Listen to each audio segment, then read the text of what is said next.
Assalamualaikum warahmatullahi wabarakatuh dan salam sejahtera. Selamat datang ke Syahmu Channel, saluran pendidikan anda. Jadi hari ini kita akan teruskan pembelajaran kita mengenai Bohr Atomic Model.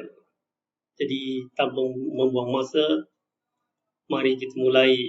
Our objective today to explain and describe the formation of the line spectra of the hydrogen atom. Okay.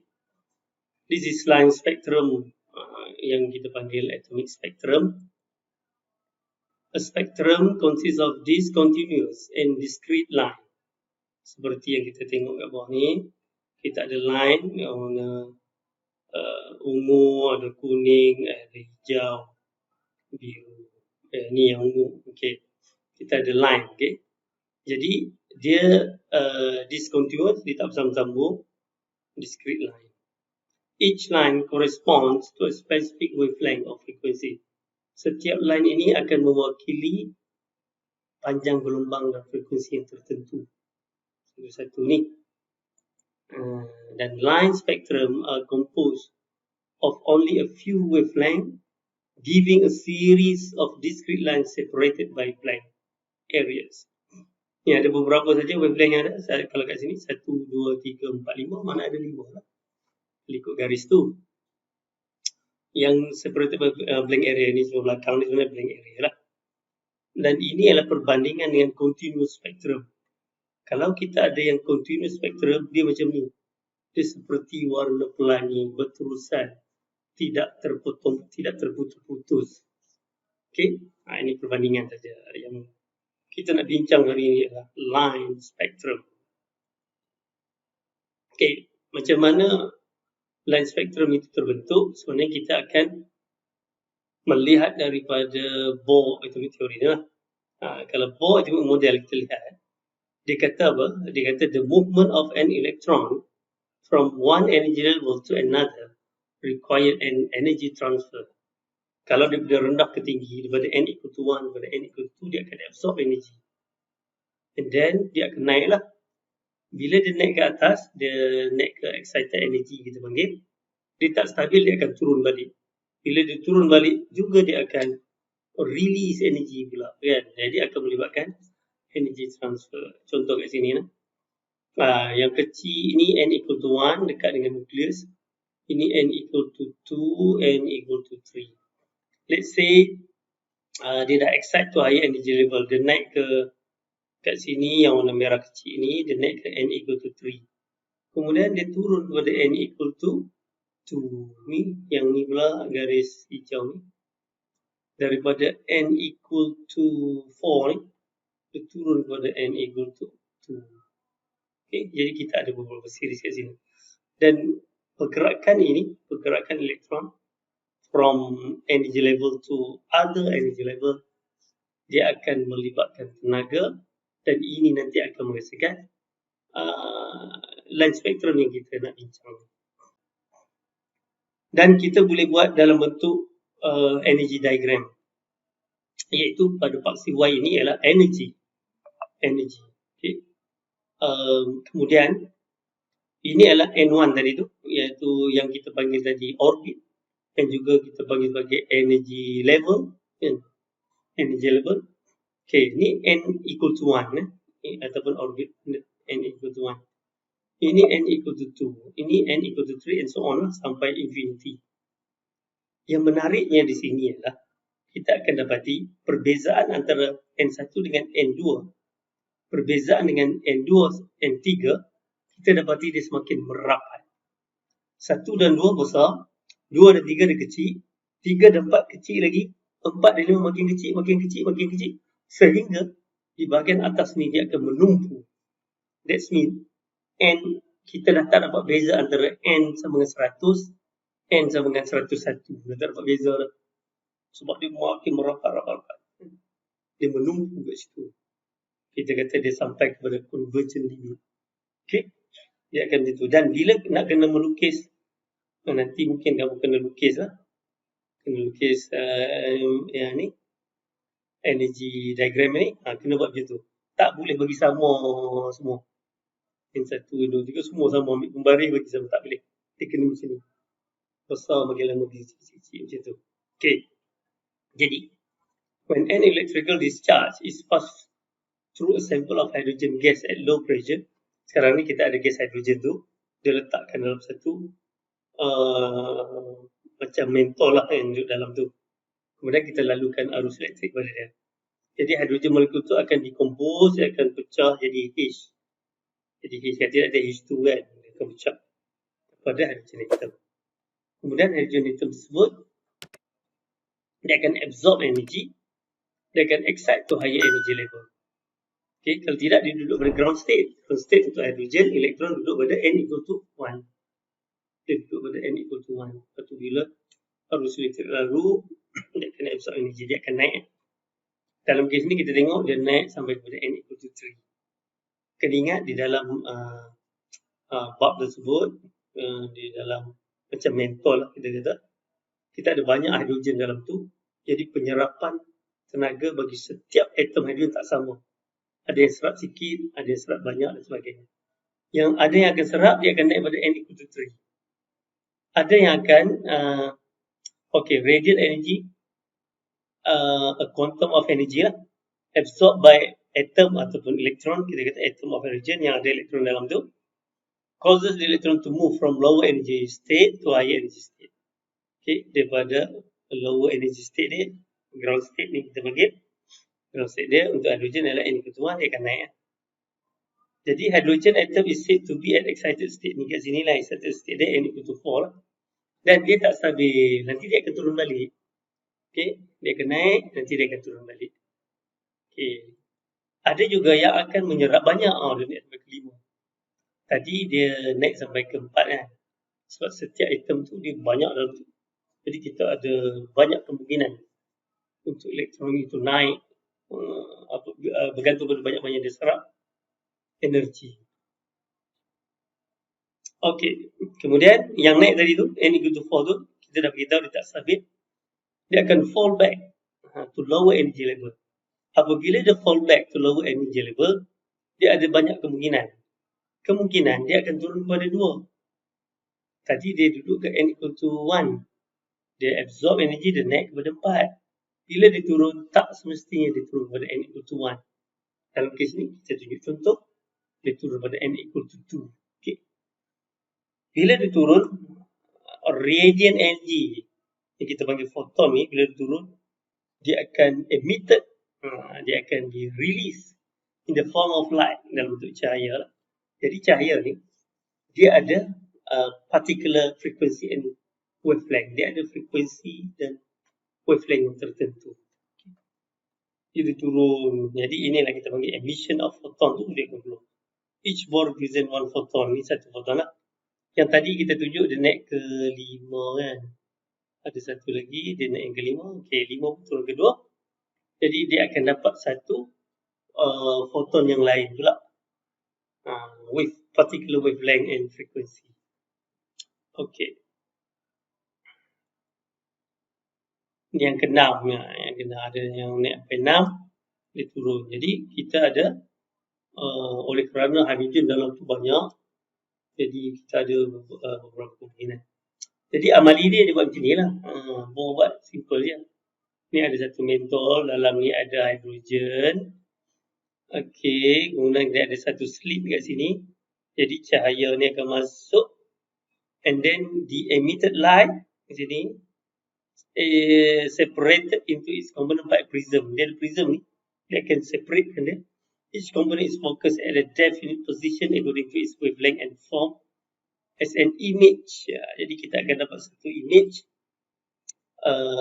yang kita bagi spectral line tu, yang dapat line tadi tu. Line. Dapat line macam tu. Jadi beginilah bagaimana formation of line spectrum in hydrogen atom. Sebab Bohr ni dia pakai hydrogen. Dia test, dia buat amali dia pakai hydrogen, dan dia dapat line, dan dia cuba menerangkan kenapa dapat line dengan mengeluarkan postulat dia tu. Dia ada 5 postulat dia tu kan. Dia keluarkan itu, dia cuba relate, dan nanti akan keluar pula persamaan-samaan dia. Kejap lagi kita tengok. Eksperimen simple saja. Okey. Jadi masih lagi kita pergi yang sama, iaitu energi. Ini energi dan kita ada n equal to 1, n equal to 2 and 3. Kena buat macam ni, kita bikin macam ni. Ada perbezaan tenaga lah antara n1, n2, n2, n3 and so on sampai dia melumpuh kepada infinity. Jadi kita ada yang tadi dia excite to higher energy level dia n equal to 2 and then diturun ke n equal to 1. Dapat satu garis. Kemudian ada yang naik sampai ke n equal to 3, dia turun ke n equal to 1, kita dapat garis. Dan kita akan namakan yang turun pada n equal to 1 itu sebagai Lyman series. Okay? 2 ke 1, 3 ke 1, 4 ke 1, 5 ke 1, 6 ke 1. Semua itu kita namakan as a Lyman series. Okay? Dan ada juga yang bila dia excite to higher energy level, dia tidak turun ke 1. Dia turun ke 2. Oh, tak ada lagi 1 ni. Okay. Ada juga yang nanti dia akan turun ke 2. Jadi nak turun ke 2, dia mesti daripada 3 lah. Mana boleh 2 turun ke 2 kan, dia mesti 3. Dia mesti excite energy level and more than 2. Turun ke 2. Jadi kita akan dapat first line ini. Dan dinamakan sebagai Balmer. Okay, yang dia ber-5 ke 2. 4 lagi macam tu. Jadi sekarang kita dah ada 2 apa yang kita panggil series in hydrogen atom. Lyman series turun ke 1, Balmer series yang turun ke 2. Okay. Ini yang gambar jatuh itu. Hubungan antara energi, frekuensi dengan wavelength kita boleh gunakan persamaan ini. Saya nak ambil highlighter. Okay, this one. Persamaan ni kena hafal. Okay. E ataupun delta E sebagai equal to Hc over lambda. H adalah Planck constant. Ini akan diberikan di dalam lampiran. So C adalah speed of light. Ini pun diberikan juga di dalam lampiran. 3 ini adalah lambda over lambda. Okay. Jadi kalau kita tengok hubungan sini, apabila E meningkat, iaitu energi, lambda dia menurun. Dan di bawah ini pula adalah hubungan antara lambda dengan frekuensi. C over lambda ni, C over lambda ni bersama dengan frekuensi nu. Kita gunakan simbol nu. Makna dia frekuensi berkadar serusan dengan lambda.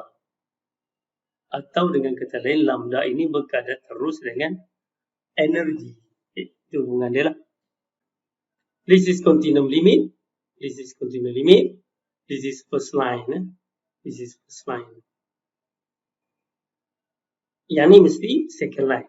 Ini third line, fourth line, fifth line and so on. Sampai ke continuum limit, iaitu sebenarnya continuum limit ni ialah apabila elektron tersebut tidak lagi ditarik oleh nukleus. That means elektron tersebut dah keluar dari nukleus. Jadi secara matematik kita buat dia sebagai infinity. Infinity. Jadi kalau kita tengok yang macam ni, sebab this is first line, that means ke sana, kalau anak panah ke sini, energi dia semakin menurun. Energi dia semakin menurun lah. Jadi lambda dia semakin meningkat, frekuensi menurun juga. Kalau kita buat macam ni pula, this is the first line. Sebab kita boleh gambarkan dia sebagai macam ni dan kita boleh balikkan dia jadi macam ni. Benda dia sama je ke bawah ni. So this is first line. This is first line. That means ini adalah continuum limit. Jadi semakin ke sana lambda dia semakin berkurang. Frekuensi semakin meningkat. Juga energi pun semakin meningkat ke sini. Itulah hubungan antara frekuensi, lambda dan juga energi.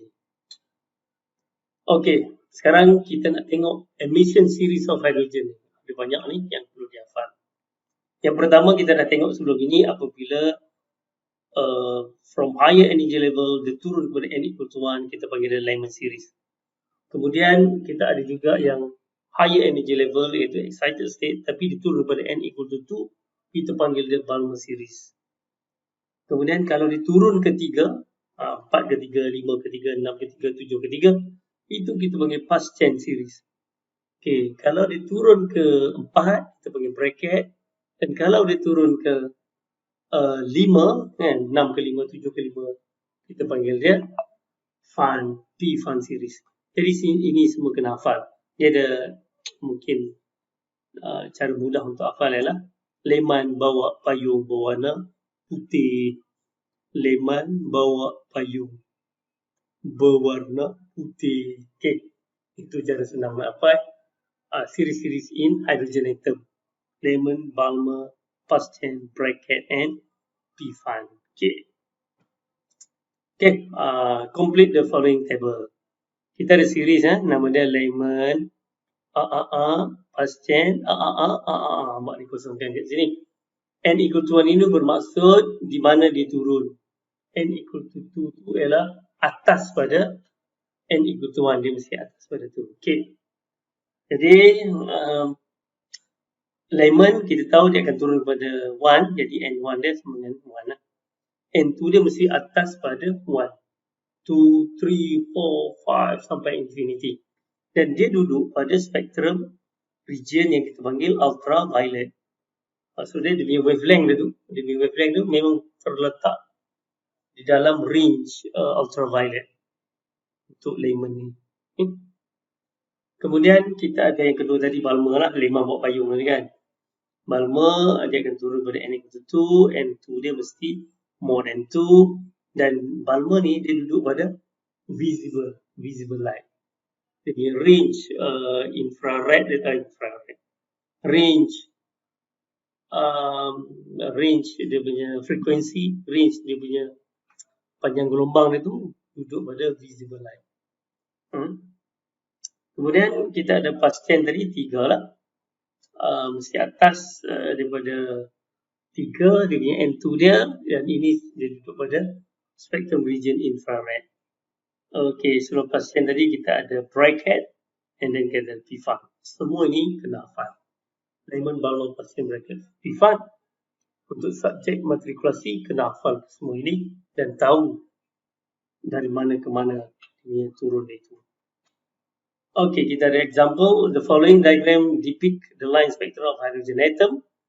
Line A is the first line of the Lemon series. Ni dia beritahu dah, this is the first line. Line spectrum. Lepas tu dia dah beritahu dah Lemon series. Okay, kita dah tahu this is Lemon series. And then A is first line. That means B mesti second line, third line, fourth line, and the fifth line untuk E. Sudah tentu. Tengok soalan dia. Specify the increasing order of the radiant energy, frequency, and wavelength of the emitted photon. Jadi macam mana kita nak specify? Jadi kita tengok kalau kita buat macam ni daripada A to E, sudah jelas bahawa A to E energy dia akan semakin meningkat. Okay, energy semakin meningkat kan? E. And then what happened to the frequency? What happened to the wavelength? Okay, jadi dia punya lambda tu adalah wavelength akan turun lah sebab dia berkadar zosa kan. Frekuensi akan meningkat. Frekuensi dengan wavelength dia berkadar zosa. Okay. Okay, kita dah jawab soalan pertama. Soalan kedua. Which of the line that corresponds to the shortest wavelength antara A, B, C, D, E, yang mana the shortest wavelength? Kita tengok dekat sini ni. Makin ke depan, lambda makin kurang. Jadi antara A, B, C, D sudah tentu jawapan dia E. Okay, line E. Sebab dia makin ke depan. Okay. Tengok soalan seterusnya. The lowest frequency. The lowest frequency kita tengok kat sini, makin ke depan frekuensi meningkat. Jadi mestilah yang mula-mula ini line A. Dan dia akan mempunyai the lowest frequency. Okay. Seterusnya kita lihat. Calculate the wavelength of the third line in the Lemon series. Antara ini lemma series tadi, yang tadi soalan tadi sambungan. Sekarang kamu kena calculate the third line in the lemma series. Itu soalan pertama. Soalan kedua, determine the ionization energy for 1 mole of hydrogen. Okay. Untuk menjawab soalan the third line, pertama kita kena tahu which one is third line. Jadi jawapan dia ialah ini adalah first line, ini adalah second line, ini is third line. Line C itu adalah the third line. Dan third line ini terbentuk oleh kerana ini adalah lemma series, terbentuk apabila elektron yang duduk pada energy level 4 turun ke 1. Mana 1? 4. Sebab first line ni 2 turun ke 1. Second line ni itu B 3 kepada 1. Third line mesti 4 ke 1. Ini adalah pengetahuan yang perlu kamu ada sebelum boleh jawab soalan. Bila dah tahu tu, kita akan tuliskan Rydberg equation. Rydberg equation kena hafal. Okay. Mula kita tulis dulu lemma series dia, N1 dia sama dengan 1. Kita akan tulis N2 sama dengan 4. Seperti yang saya cerita. Kemudian kita akan tulis Rydberg equation dia. Ini yang perlu dihafal juga. 1 over lambda equal to RH in bracket 1 over N1 squared minus 1 over 2 squared N1 less than N2. Kena tulis sama ini dengan lengkap. Baru boleh dapat markah. Ini kena hafal lah. Bersama ini ya. Okay. Sekarang kita nak cari wavelength dia. Okay. Masukkan nilai dia. Okay, wavelength tak tahu 1 over lambda. RH ini boleh didapati di dalam lampiran. Jangan risau. 1.097 eksponen 7 per meter. Eksponen 7 per meter. Unit RH ada di dalam lampiran. Tak perlu hafal. Okay, kita bersalin. 1 over 1 squared. Okay, N1 dia 1 kan. Sebab dia adalah lemma series. Kemudian N2 dia adalah 4 lah sebab dia third line in lemma series. Kemudian kita tekan calculator. Kita akan dapati lambda dia bersama dengan 9.72 eksponen negatif 8 meter. Okay, semua ini unit dia dalam meter sebab ini unit dia pun dalam meter. Kita juga boleh tukar pada nanometer. Kali dengan 10 kuasa 9. Dia dapat 97.2 nanometer. Jadi begitulah cara pengiraan untuk mencari wavelength di dalam Lyman series. Okay, kita pergi pada soalan kedua. Ionization energy for 1 mole of hydrogen. Pertama kita kena tulis equation ini. Equation ini ya. Tengok equation ni. Kalau kita nak kira lambda, kita akan guna yang ni. Kalau kita nak kira energy, kita guna ni. Delta E sama dengan RH, nampak macam sama, RH. Nampak macam sama, 1 over Ni, tapi dia pakai Ni squared. Minus 1 over NF squared. Tadi kita dah tunjuk yang I dengan F tu kan. I itu bermakna dia bermula, F tu bermakna destinasi terakhir. Apabila elektron itu drop from higher energy level to lower energy level. Okay. Yang best dia, okay,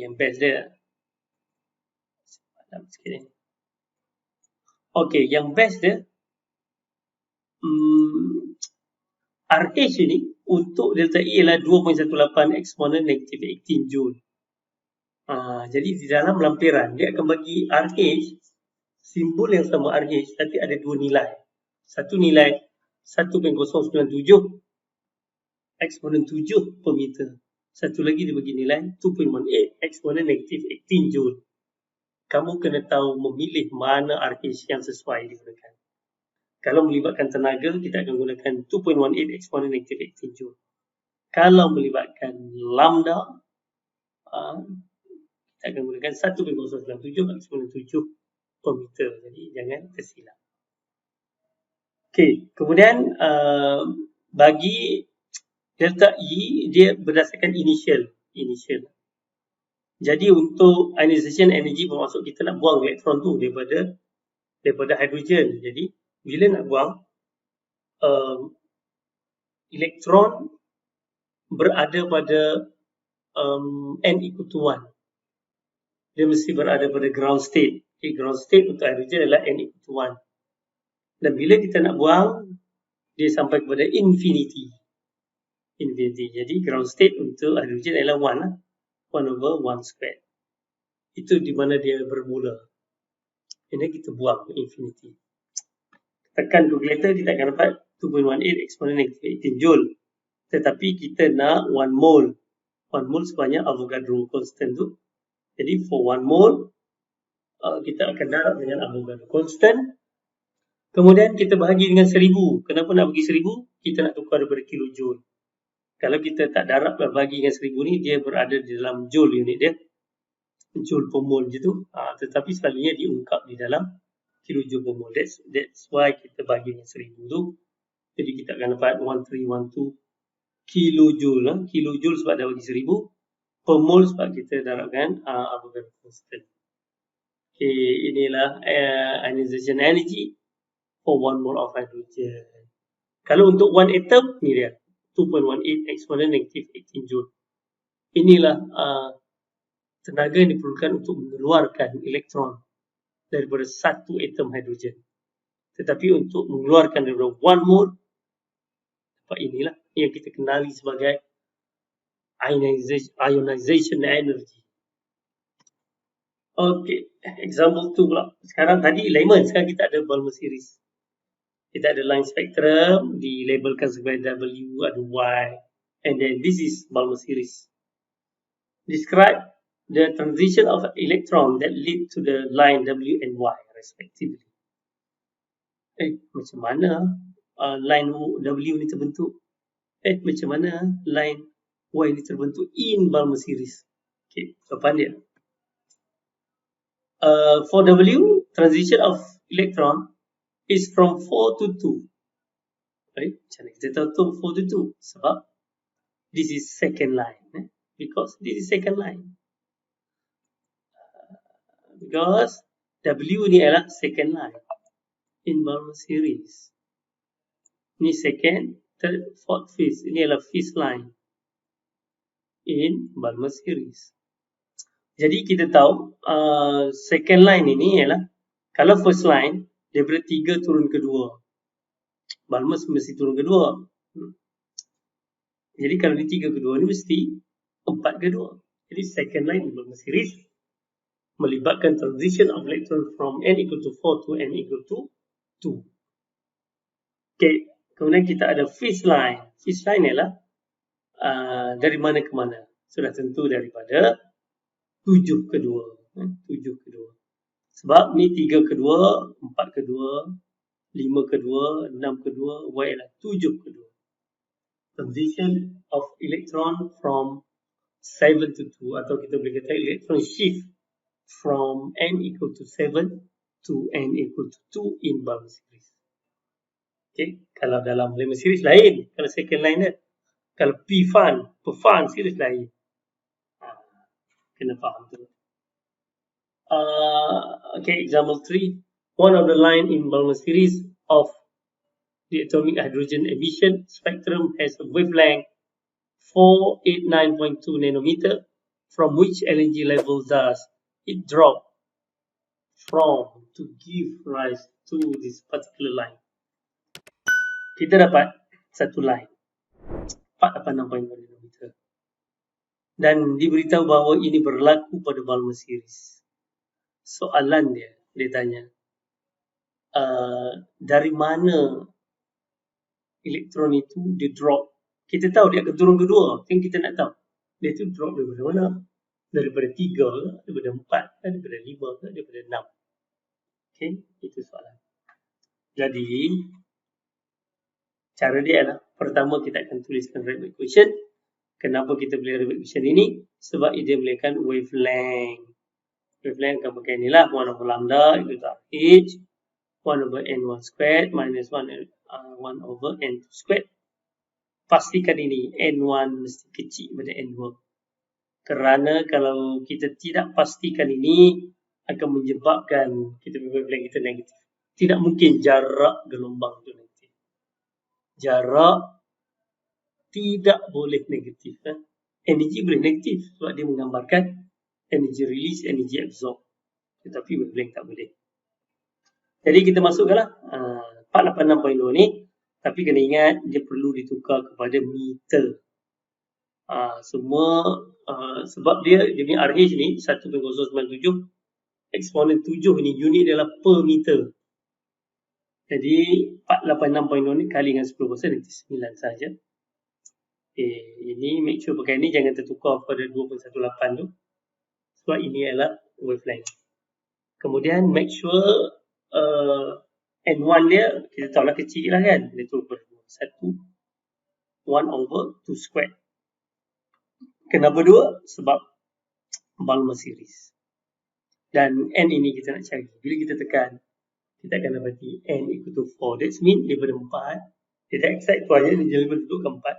Dia turun kepada 2. Kita akan dapat wavelength dia 486.2 nanometer. Okay, jadi kita tahu lah elektron ini akan transit daripada N equal to 4 to N equal to 2. Okay, jadi itu saja untuk kali ini. Kita akan berjumpa di lain siaran. Sekian. Assalamualaikum warahmatullahi wabarakatuh. Jangan lupa subscribe, like dan share Syah Nun Channel.